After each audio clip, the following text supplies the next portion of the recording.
นี่มะไหเกลือ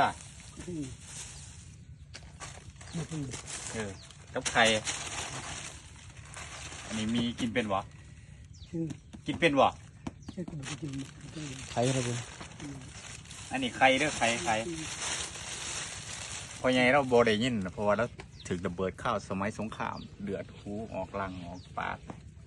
ว่าวนี่ต้องใส่ปากกระสิบแต่ปากกระแทกแต่ได้ยินเคยกินบ่นี่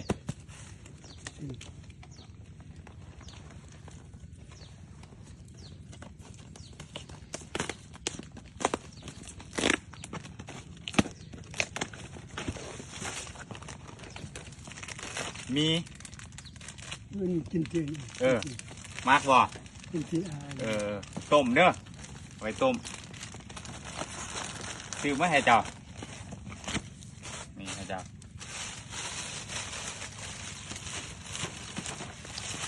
อันนี้ไข่ไก่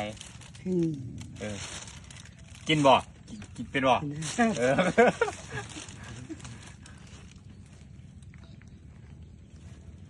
หูจะเป็นอ่ะเชียงบุญนุ่งทิมอาจจะปุ่ม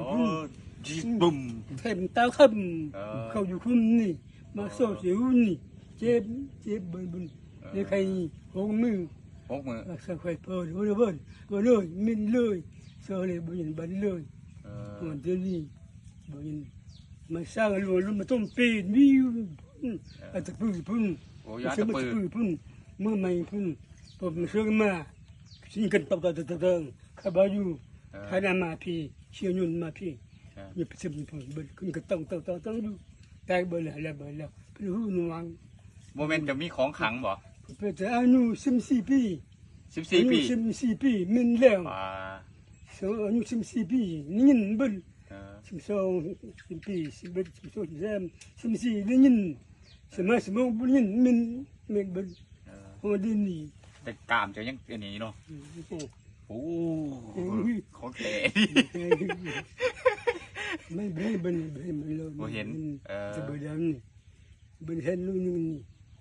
โดนมันดำบุกกันเลยถามหาเมียเอาตีเมียเด้พูนยืนเบิ่นเมียไปใส่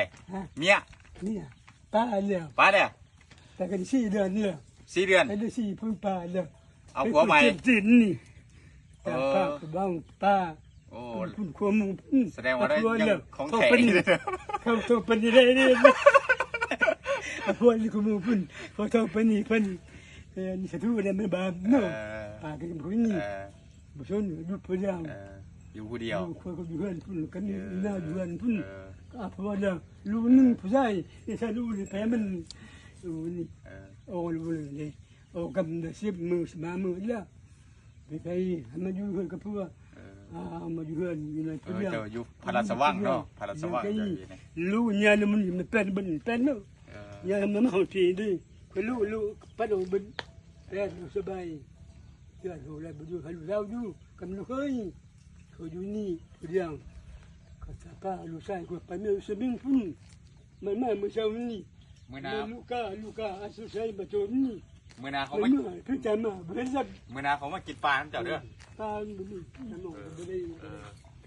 เรื่องนี้ใช่ได้อยู่นี่บุญอะไรนั่นมันคุ้นบุญไปเดี๋ยวมาทุนมาเล่นเพลงเดี๋ยวสิบอกเดี๋ยวจบกันได้ไหมเดี๋ยวเบอร์อะไร